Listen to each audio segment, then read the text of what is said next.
அன்பர்களே, ஆண்டவராகிய இயேசு கிறிஸ்துவின் நாமத்தில் உங்களுக்கு மனம் நிறைந்த வாழ்த்துக்களை தெரிவித்துக் கொண்டு சத்திய வசனம் திருமறை பாட நிகழ்ச்சிக்கு உங்களை அன்போடு அழைக்கிறோம். சத்திய வசனம், இது தேவனின் வசனம். நாம் சோர்ந்து போகையில் கரம் கொடுக்கும் நம் தேவனின் வசனம், நம் தேவனின் வசனம். அன்பு நண்பர்களே, சத்தியவசன நேயர்களே, உங்கள் அனைவருக்கும், இந்த நிகழ்ச்சியை பார்க்கிற ஒவ்வொருவருக்கும் எங்கள் அன்பின் வாழ்த்துக்களை நாங்கள் தெரிவிக்கிறோம். இந்த நிகழ்ச்சிகளை நீங்கள் தொடர்ந்து பார்ப்பீர்கள் என்று கர்த்தருக்குள் நம்புகிறோம். இந்த நாளிலும் உங்களோடு கூட வேதத்திலிருந்து நான் பகிர்ந்து கொள்ளக்கூடிய செய்தியினுடைய தலைப்பு, படைப்பில் கடவுளின் அன்பு. படைப்பு என்ற வார்த்தை ஆங்கிலத்தில் கிரியேஷன் சொல்லி நம்ம சொல்லுவோம். கடவுள் இந்த உலகத்தை அழகாக படைத்திருக்கிறார். படைப்பில் ஒவ்வொன்றிலும் ஒரு நேர்த்தி இருக்கிறது, ஒரு அழகு இருக்கிறது, ஒரு பயன் இருக்கிறது. இப்படி சொல்லிக்கொண்டே போகலாம். கடவுள் இந்த உலகத்தை படைக்கிறதற்கு முன்பதாக பூமி வெறுமையாக இருந்தது, ஒழுங்கற்று இருந்தது. கடவுள் முதல்ல படைப்பில் செய்கிற காரியம் என்னென்றால், ஒழுங்கற்று இருந்த பூமியை அவர் தன்னுடைய படைப்பின் மூலமாக ஒழுங்குபடுத்துகிறார். எல்லாவற்றையும் நேர்த்தியாக பிரிக்கிறார். வான், பூமி, மலை, மடு, ஆறு, கடல், இப்படி ஒவ்வொன்றையும் அவர் என்ன செய்கிறார்?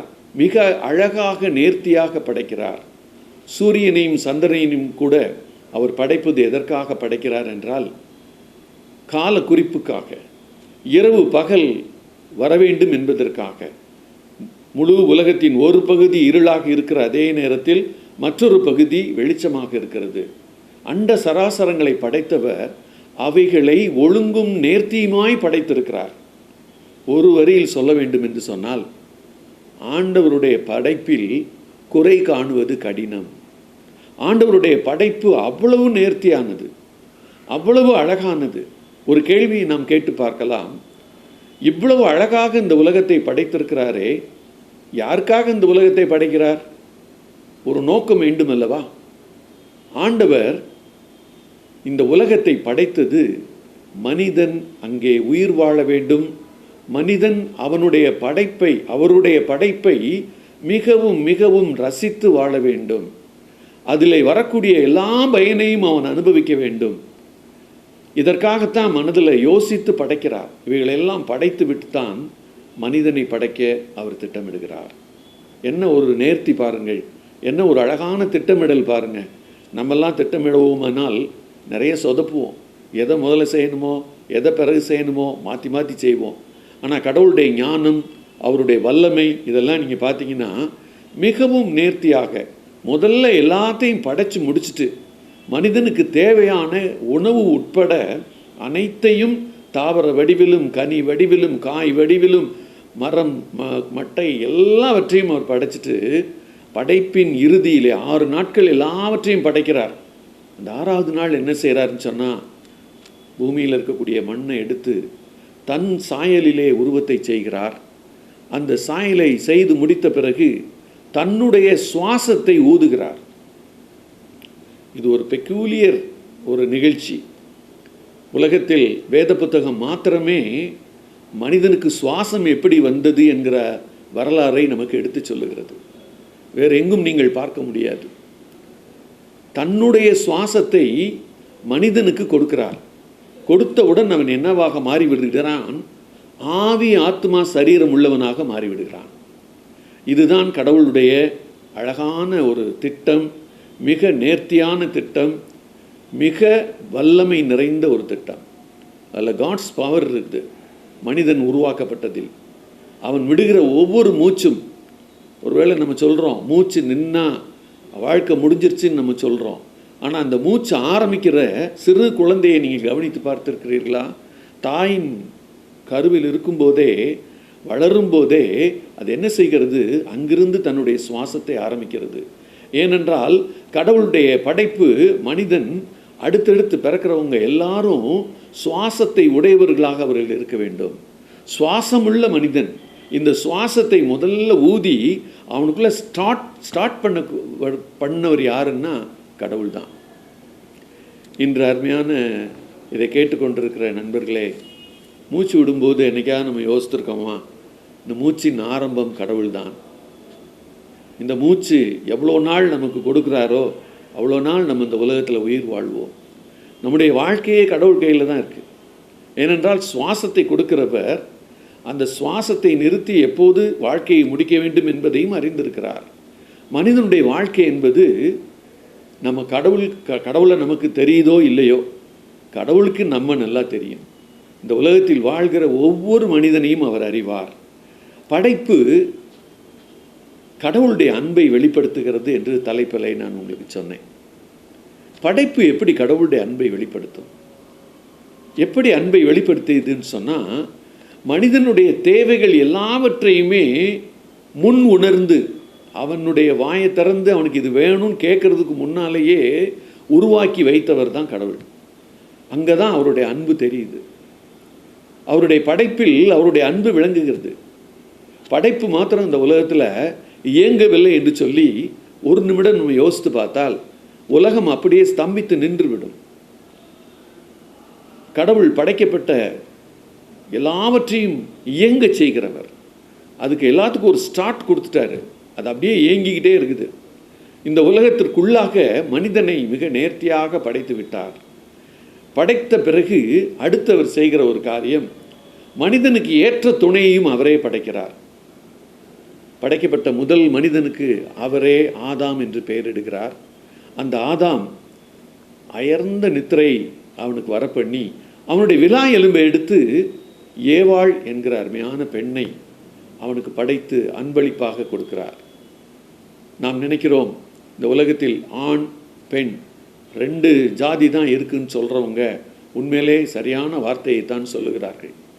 இந்த உலகத்தில் 2 தான் கடவுள் படைத்த மனித இனம். ஒவ்வொரு இனத்திற்கும் அப்படி உண்டு.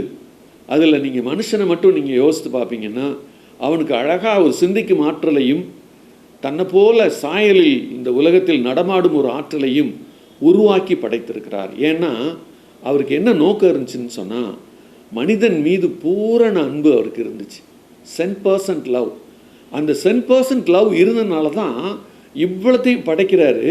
இவ்வளத்தையும் படைத்து நீயே ஆண்டுகோள்னு சொல்கிறார். அந்த வார்த்தையை நீங்கள் ஆதியாகமத்தில் வாசித்து பார்ப்பீங்கன்னா, மனிதனையும் மனுஷியையும் அவர் படைத்து அவர் என்ன சொல்கிறார், அவங்ககிட்ட எல்லாத்தையும் நீங்களே ஆண்டு கொள்ளுங்கள்.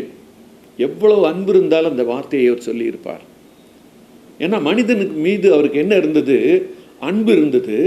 மனிதன் மீது ஆழ்ந்த நம்பிக்கை இருந்தது. நாம் படைத்த மனிதன் அவன் தன்னை நேசிப்பான். அவன் தான் சொல்லுகிற எல்லாவற்றுக்கும் அவன் என்ன செய்வான்? கீழ்ப்படிவான். இந்த உணர்வு கடவுளுக்கு மேலோங்கி இருந்தது. ஆனால் அதில் மிக தலையாய ஒன்று என்னன்னா, படைப்பில் வெளிப்பட்ட அவருடைய அன்பு. 2வது, படைப்பில் அவருக்கு ஒரு நோக்கம் இருந்தது. மனிதனாய் மாத்திரம் ஆண்டவர் கடவுள் படைக்கலை, மனுஷியையும் சேர்த்து படைக்கிறாரு. அவளுக்கு பெயர் ஏவாள். 2 பேரையும் படைக்கிறாரு. அவர் படைத்ததற்கான நோக்கம் என்ன அப்படின்னா, கடவுளுக்கும் அவர்களுக்கும் இருக்கிற உறவு தான் அவர் கடவுளுடைய மேன்மையான நோக்கம். இன்னைக்கு நம்ம எல்லா இடங்களிலும் உறவு என்கிற வார்த்தையை பயன்படுத்துகிறோம். ஆங்கிலத்தில் சொன்னால் ரிலேஷன்ஷிப். நம்முடைய கடவுளுக்கு ஒரு பேர் கொடுக்கணுன்னா என்ன சொல்லலான்னு சொன்னால், சொந்தம் கொண்டாடும் கடவுள், உறவை விரும்புகிற கடவுள் அப்படின்னு நம்ம அவருக்கு சொல்லலாம். ஏன்னா மனுஷனை படைச்சிட்டு அவர் எங்கேயோ போயிடல, அவர் அங்கேயே தான் இருக்கிறாரு. மனிதனோடு பேசுகிறார், மனிதன் அவரோடு பேசுகிறான். ஒரு கான்வர்சேஷன் அவங்களுக்குள்ள இருந்துச்சு, அவங்களுக்குள்ள ஒரு அண்டர்ஸ்டாண்டிங் இருந்துச்சு. கான்வர்சேஷன், உரையாடல், அண்டர்ஸ்டாண்டிங். என்னை படைச்சவர் அவர் தான் அப்படிங்கிற அறிவு அவனுக்கு இருந்தது. அவர் மீது ஒரு இயற்கையாகவே ஒரு அன்பு அவனுக்கு வந்தது. என்னை படைத்தவர் அவர். கடவுளுக்கு என்ன ஒரு இயல்பாக ஒன்று வந்துச்சு? நாம் படைத்த மனிதன், நம்முடைய சாயலில் படைத்த மனிதன். எதற்காக படைத்திருக்கிறோம்? அவனை நம்ம நேசிப்பதற்காகவும் அவன் நம்மளை நேசிக்கணுங்கிறதுக்காகவே தான் படைத்தார். அவருடைய ஆழ்ந்த நோக்கம் என்ன என்றால், மனிதன் நன்றாக வாழ வேண்டும் என்பதற்காக படைத்தார். அதே போல் அவருக்கு ஒரு ஆழ்ந்த நோக்கம் இருந்தது. அது என்ன நோக்கம்னா, அவனுக்கும் தனக்கும் இருக்கிற உறவு, அந்த அன்பின் உறவு தொடர வேண்டும். காலாகாலமாக இருக்க வேண்டும். மனிதனை நாம் இழந்து விடக்கூடாது. ஆனால் அதே நேரத்தில் கடவுளுக்கு இன்னொரு விருப்பமும் இருந்தது. என்ன அப்படின்னு சொன்னால், கடவுள் மனிதனை நேசித்ததுனால தான் படைத்த ஆதாமையும் ஏவாளையும் அவர் கவனித்து கொண்டே இருந்தார்.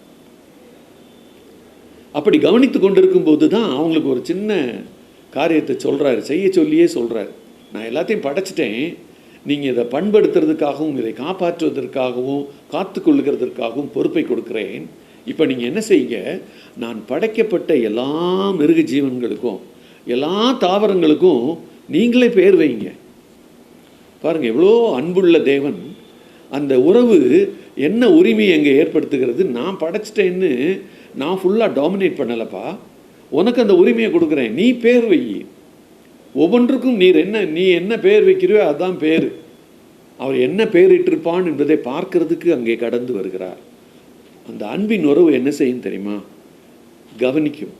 என்ன செய்கிறாங்க அவங்க, நம்முடைய அன்புக்குள் இருக்கிற அவர்கள் என்ன செய்கிறார்கள், அவர்களுடைய ஒவ்வொரு செயலும் என்ன இருக்கிறது, அவர்களுடைய ஒவ்வொரு தாட்டும் எப்படி இருக்குது, இது எல்லாத்தையும் அவர் பார்த்து கொண்டே இருக்கிறார். அதே நாளில் கடவுள் ஆதாமை கூப்பிட்டு சொல்கிறாரு, நான் ஒரு கட்டளை கொடுக்க விரும்புகிறேன். மூன்றாவது குறிப்பாக அதை நான் சொல்கிறேன். படைப்பில் கடவுளுடைய கட்டளை. 2 குறிப்புகள் பார்த்துருக்குறோம். ஒன்று படைப்பில் அன்பு, 2வது படைப்பில் நோக்கம், 3வது படைப்பில் கடவுளுடைய கட்டளை.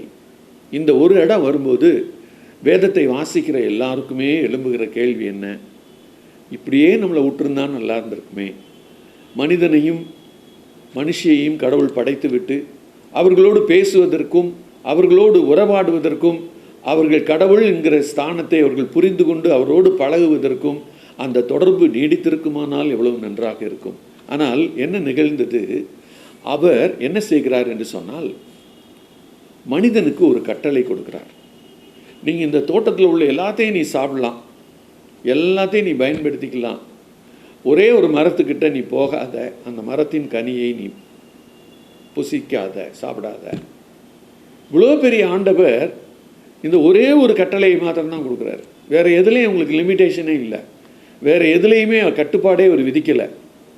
ஆனால் இந்த வேத புத்தகம் என்ன நமக்கு தெளிவாக சொல்லுகிறது? அந்த கனியை பற்றி நீங்கள் வாசித்து பார்த்தீங்கன்னா, முதல் அதிகாரம் 2வது அதிகாரத்தில் நன்மை தீமை அறியத்தக்க கனி என்று போடப்பட்டிருக்கிறது.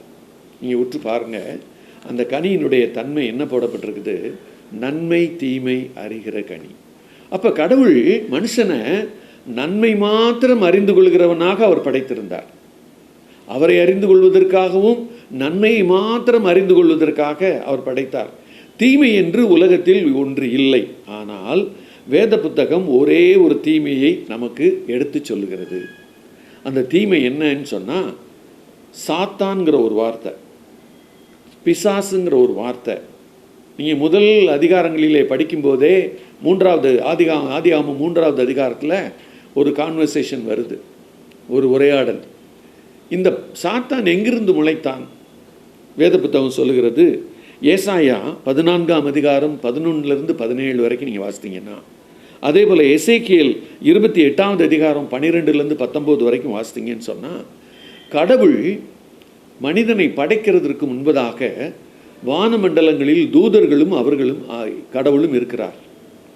அங்கே அந்த தூதர்களுக்கு தலைமை தூதன் லூசிஃபர், அவனுக்கு கடவுள் அழகு, ஞானம், இசை, இன்னும் மிக உலகின் நேர்த்தியான செல்வங்கள் எல்லாவற்றையும் கொடுத்து தூதர்களுக்கு தலைவனாக நிர்வகிக்கிறவனாக அவனை படைத்திருந்தார். அந்த தலைமை தூதனுக்கு லூசிஃபருக்கு ஒரு விருப்பம் ஏற்பட்டது. கடவுளுக்கு இணையாக நம்மை உயர்த்தி கொள்ள வேண்டும், கடவுளுக்கு மேலாகவும் நம்மை உயர்த்தி கொள்ள வேண்டும். இந்த எண்ணம் அவனுக்கு ஏற்பட்ட உடனேயே கடவுள் அவனை அந்த ஸ்தானத்திலிருந்து, அந்த தூதன் என்னும் ஸ்தானத்திலிருந்து, தலைமை தூதன் என்கிற அந்த ஸ்தானத்திலிருந்து அவனை தள்ளி விடுகிறார். அவன் விழுந்த இடம் பூமியிலே வந்து விழுகிறான். இந்த பூமியிலே விழுந்த அந்த சாத்தான் இந்த படைப்பை எல்லாம் பார்த்துக்கிட்டே இருக்கான். படைக்கப்பட்ட ஆதாம் ஏவாளை பார்த்துக்கிட்டே இருக்கான். அவங்களுக்கு ஒரு கட்டளை கொடுக்கிறதையும் அவன் பார்க்கிறான். நீங்கள் எல்லாத்தையும் சாப்பிடலாம், எல்லாமே நீங்கள் என்ஜாய் பண்ணுறதுக்கு தான், ஆனால் இதை ஒன்று மட்டும் செஞ்சிடாதீங்க. இதை ஒன்று மட்டும் பறித்து சாப்பிட்றாதீங்க. அப்போ கடவுள் என்ன செய்கிறார்? மனிதன் நன்மை தீமை சேர்த்து அறிய வேண்டாம், நன்மையை மாத்திரம் அறிந்து வாழ்ந்தால் போதும் என நினைக்கிறார். இங்கே அவருடைய எண்ணங்கள் வெளிப்படுகிறது. அதே நேரத்தில் அந்த பிசாசானவனுக்கு ஒரு பொறாமை. மிக அழகாக நேர்த்தியாக உலகத்தை படைத்து அதை ஆண்டு கொள்ளும் பொறுப்பை மனுஷனுக்கும் மனுஷிக்கும் கொடுத்துட்டாரே, நம்ம இப்படி வெளியில் நிற்கிறோம், இவர்களோடு பேசி பார்ப்போம், இவர்களுக்கு கடவுள் கொடுத்த கட்டளையை மீற வைக்க முடியுமா என்று பார்ப்போம் என்று திட்டமிட்டவனாக அவன் அருகில் வருகிறான். ஏவாளோடு பேசுகிறான். மிக அழகான ஒரு கான்வர்சேஷன். ஏன் அதில் விடுற கான்வர்சேஷனை நான் அப்படி சொல்கிறேன் அப்படின்னு சொன்னால், தடுமாறின இடம் அங்கே தான். மனிதன் தடுமாறின இடம் எங்கேன்னு சொன்னால், நேசிக்கிற கடவுள் ஒன்று சொல்லியிருக்காரு, புதுசாக ஒருத்தர் ஒன்று சொல்கிறாரு. இந்த ரெண்டையும் கேட்டுக்கிட்டு இருக்கிற மனுஷனும் மனுஷியும் என்ன முடிவெடுக்க போகிறாங்க, அதுதான் அங்கே இருக்கக்கூடிய கேள்வி. அப்போ ஒன்று நமக்கு விளங்குகிறது, கடவுள் மனிதனை படைத்து விட்டு மனிதனுக்கு எல்லாவற்றையும் கொடுத்து விட்டு அவருக்கு உள்ளத்தின் ஆழத்தில் ஒன்றை பார்க்கணுன்னு ஆசைப்பட்டார். இவன் உண்மையிலேயே நம்மளை நேசிக்கிறானா? இவன் உண்மையிலேயே நம்ம சொல்கிற எல்லாத்துக்கும் கீழ்ப்படிவானா? கீழ்ப்படிதலை அவன் எப்படி நிரூபிப்பான்? நான் சொன்னதை தான் செய்வேன், நான் சொல்லாததை செய்ய மாட்டேன், நான் வேண்டாம் என்று சொல்லுகிறத நான் என்ன செய்ய மாட்டேன், சாப்பிட மாட்டேன் அப்படிங்கிற அந்த கட்டளையில் அவன் உறுதியாக இருக்கிறானா இல்லையா என்று கடவுள் பார்க்க விரும்புகிறார்.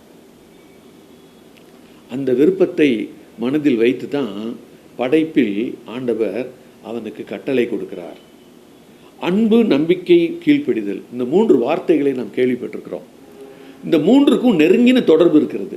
எப்படி தொடர்பு இருக்குதுன்னு சொன்னால், அன்பு இருந்தால் கண்டிப்பாக உள்ளத்தின் ஆழத்தில் கடவுள் மீது அசைக்க முடியாத நம்பிக்கை இருக்கும். கடவுள் மீது அன்பும் கடவுள் மீது அசைக்க முடியாத நம்பிக்கையும் இருக்குமானால் அவருக்கு கீழ்ப்படிவது என்பது மிக மிக எளிதான காரியம். அப்போ கீழ்ப்படிதலை ஒரு மனுஷன்ட்ட இருந்து காலி பண்ணணும் அப்படின்னா முதல்ல எதை காலி பண்ணணும்னா, அவன் வச்சிருக்கிற அன்பை, அவன் கடவுள் மீது வைத்திருக்கிற நம்பிக்கையை சிதைக்க வேண்டும். இது ரெண்டையும் சிதைக்கும் போது ஆட்டோமேட்டிக்காக கீழ்ப்படியணும்னு நினச்சிருக்கிற மனுஷன் கீழ்ப்படியாமல் போயிடுவான். மிக கன்னிங்காக வஞ்சகமாக பிசாசு திட்டமிடுகிறான். பிசாசினுடைய ஒரு பெரிய தன்மை என்னன்னா, கடவுள் என்ன திட்டத்தை செயல்படுத்தினாலும் அதற்கு எதிர்த்து நிற்பது. இந்த இடத்துல நமக்கு ஒரு கேள்வி வரலாம், கடவுளையே ஒருத்தன் எதிர்த்து நிற்கிறானா, அவனை கடவுள் ஏன் விட்டு வைக்கணும், அவனை ஏன் உருவாக்கி அங்கே நடமாட விடணும் அப்படின்னு நம்ம ஒரு வேளை கேட்கலாம். கடவுளுடைய ஞானத்தையும் அவருடைய தீர்க்கமான ஆழமான யோசனையையும் நீங்களும் நானும் மனிதர்களாக அறிந்து கொள்ள முடியாது. ஓரளவு வசனங்களை வைத்து புரிந்து கொள்ளலாம். அங்கே அவருக்கு கடவுளுக்கு என்ன ஒரு காரியம் முக்கியமாக இருக்குதுன்னு சொன்னால், நம்ம சொன்னால் இவன் கேட்பானா, அதை அவர் தெரிந்து கொள்ள விரும்புகிறார். பிசாசு இருந்தாலும் பிசாசு சொன்னாலும், பிசாசு சொல்லுவது கடவுளுக்கு முன்கூட்டியே தெரியும். அவர் உடனே அங்கே தோன்றி இவன் பிசாசு, இவன் சொல்கிறத கேட்காதேன்னு கடவுள் சொல்லலை. ஆனால் என்ன செய்கிறாருன்னா, கடவுளுக்கு ஒரு பெரிய ஒரு தன்மை இருக்கும். முழு உரிமையும் கொடுப்பார் மனிதனுக்கு. முழு உரிமை, சாய்ஸ், தெரிந்தெடுக்கிறதுக்கு உனக்கு நான் சொல்லி கொடுத்துட்டேன். எது வேணான்னு நீ சொல்லணும்னு நான் சொல்லி கொடுத்துட்டேன். நீ என்கிட்ட கற்றுக்கொண்டதை நீ அப்ளை பண்ணுப்பா. நீ கற்றுக்கொண்ட அந்த காரியத்தை நீ அப்படியே சரின்னு சொல்லி நீ ஏற்றுக்கொண்டு கடைப்பிடிச்சிருந்தா பிரச்சனை வந்திருக்காது. ஆனால் அங்கே வஞ்சகமான அந்த பிசாசு ஏவாளிடம் பேசும்போது மிக தெரியாதது போல், இந்த சாப்பிடக்கூடாதுன்னு சொல்லியிருக்காரா? ஆமாம் சொல்லியிருக்காரு. சாப்பிட்டா சாகவே சாவீர்கள் அப்படின்னு சொல்லி கடவுள் சொல்லியிருக்காரு. அடுத்த வசனத்தை நீங்கள் ஆதியாகமம் 3வது அதிகாரத்தில் பார்த்தீங்கன்னா, துணிகரமாக ஒரு பொய் சொல்லுவான் சாத்தான். நீங்கள் சாக மாட்டீங்க. அந்த 2 பேருக்கும் என்ன ஒரு தாட் இல்லைன்னா, கடவுள் இதை சாப்பிட்டா சாவேங்கிறாரு, இங்கே ஒரு ஆள் இதை சாப்பிட்டா சாக மாட்டேங்கிறான். இந்த கம்பேரிசன் அவங்க மனசுக்குள்ளே கொண்டு வரவே இல்லை. அவங்க டக்குன்னு என்ன கேட்குறாங்க, சாக மாட்டோமா? தேவர்களை போல் ஆவோன்னு சொல்றியா? கடவுளை போல் ஆயிடுவோன்னு சொல்றியா? வித்தியாசமான நியூஸாக இருக்கே. கடவுள் சொல்கிற நியூஸிலிருந்து இது மாறுபட்ட செய்தியாக இருக்கிறதே. கடவுளுடைய நோக்கத்திலிருந்து இது மாறுபட்ட நோக்கமாக இருக்கிறதே. கடவுளுடைய தாட்டிலிருந்து இது வேறுபடுதே. இப்படியெல்லாம் அவங்க யோசிக்காம அந்த தாட்டை அப்படியே அக்செப்ட் பண்ணுறாங்க. ஓ அப்படியா, நாங்கள் இதை சாப்பிட்டா சாக மாட்டோமா? நாங்கள் இதை சாப்பிட்டா கடவுளை போல் ஆயிடுவோமா? இப்போ தான் கடவுள் மனுஷனுக்கு கொடுத்த சாய்ஸ், தெரிந்தெடுக்கும் உரிமை வேலை செய்யுது. ஆதாமும் ஏவாளும் கடவுளையும் சார்ந்து கொள்ளலாம், யாரையும் சார்ந்து கொள்ளலாம், பிசாசாகிய லூசிஃபரையும் சார்ந்து கொள்ளலாம். ஆனால் அவங்க 2 பேரும் என்ன முடிவு எடுத்தாங்க தெரியுமா? உலகமே வருத்தப்படக்கூடிய ஒரு முடிவு. அந்த வேதத்தை படிக்கிற நீங்களும் நானும் ரொம்ப வருத்தத்தோட ஐயோ இப்படியா முடிவெடுத்தாங்கன்னு பார்க்கிற ஒரு முடிவை அவர்கள் எடுத்தார்கள். என்ன முடிவு தெரியுமா? அப்படியா, அந்த பழத்தை உடனே பறி, அந்த பழத்தை உடனே சாப்பிடு. மனிதன் வீழ்ச்சி அடைவதற்கான காரணமே அங்கே தான். ஆனாலும் கடவுள் விடலை, அவங்கள தேடி வர்றாரு. அவருடைய அன்பு எப்படிப்பட்டதுன்னா மாறாத அன்பு. அவன் நேர்த்தியாய் படைக்கப்பட்ட மனிதனை எப்படி நேசித்தாரோ பாவம் செய்த மனிதனையும் அவர் அதே மாதிரி தான் நேசிக்கிறார்.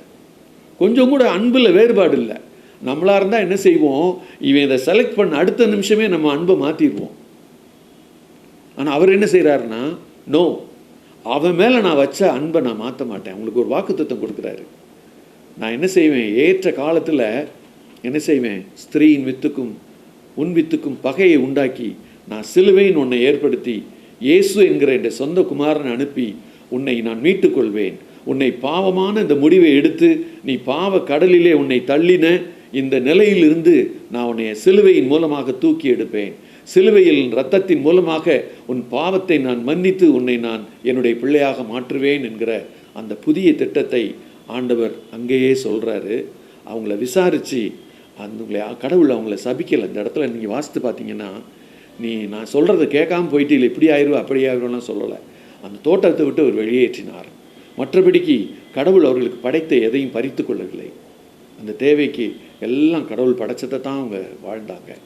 இதை கேட்டுக்கொண்டிருக்கிற அன்பு நண்பர்களே, இன்றைக்கும் நம்ம முன்னால் என்ன இருக்குன்னா, கடவுள் நமக்கு ஒன்று செய்ய சொல்கிறாரு, மனசில் பிசாசு அதை செய்யாத வேற ஒன்று செய்யின்னு சொல்கிறான். Choice is in our hand. இன்றைக்கும் சாய்ஸ் ஆண்டவர் நம்மகிட்ட தான் கொடுத்துருக்கிறாரு. நீங்களும் நானும் சரியான தெரிவை செய்வோமானால் கடவுளுடைய பிள்ளைகளாக மாறி தொடர வாய்ப்பு இருக்கிறது. கண்களை மூடி நாம் ஜெபிக்கலாமா? எங்களை அதிகமாக நேசிக்கிற எங்கள் அன்பின் தகப்பனே, வேதத்தின் முதல் ஆதார சரித்திரத்தை நாங்கள் தியானித்து பார்த்தோம். ஆண்டவரே, எவ்வளவு நேர்த்தியாக இந்த உலகத்தை படைத்தீர், எவ்வளவு அழகாக மனிதனை உருவாக்கினீர், எவ்வளவு கிருபைகள் அவனுக்கு கொடுத்தீர், எவ்வளவு நன்மைகள் கொடுத்தீர். ஒரே ஒரு கட்டளை, அந்த கட்டளையை துச்சமாக மதித்து அந்த கட்டளையை தூக்கி எறிந்து பிசாசு சொன்ன வஞ்சகமான வார்த்தைகளை நம்பி மனிதன் தன்னையே கெடுத்து கொண்டானே ஆண்டவரே, அந்த நிலை இன்றும் தொடர்கிறது. கடவுளாகிய நீர் வேத புத்தகத்தின் வாயிலாக எங்களுக்கு நல்ல செய்தியை சொல்லுகிறீர் சுவாமி. ஆனால் அதே நேரத்தில் பிசாசானவன் உலகத்தில் எத்தனையோ மோசமான காரியங்களை வைத்து, எத்தனையோ பாவமான காரியங்களை வைத்து எங்களை இழுக்கிறான் ஆண்டவரே. Choice is our hand lord. எங்கள் கையில் கொடுத்துருக்குறீங்க. நாங்கள் உம்மை தெரிந்தெடுக்க உதவி செய்யும், உம்முடைய அன்பை தெரிந்தெடுக்க உதவி செய்யும், உம்மீது நாங்கள் வைத்திருக்கிற நம்பிக்கையை விட்டுவிடாதிருக்க எங்களுக்கு உதவி செய்யும். இந்த 2 மூலமாக உமக்கு கீழ்ப்படிந்து வாழ தொடர்ந்து கிருபை செய்யும். துதி கனமகிமையாக உமக்கே ஏறெடுக்கிறோம். ரட்சகர் இயேசு கிறிஸ்துவின் இனிய நாமத்தில் ஜெபத்தை ஏறெடுக்கிறோம் எங்கள் ஜீவனுள்ள நல்ல பரம தகப்பனே, ஆமேன். இந்த புத்தகம் பற்றிய விபரங்களுக்கு சத்திய வசனம் அலுவலகத்தை தொடர்பு கொள்ளவும்.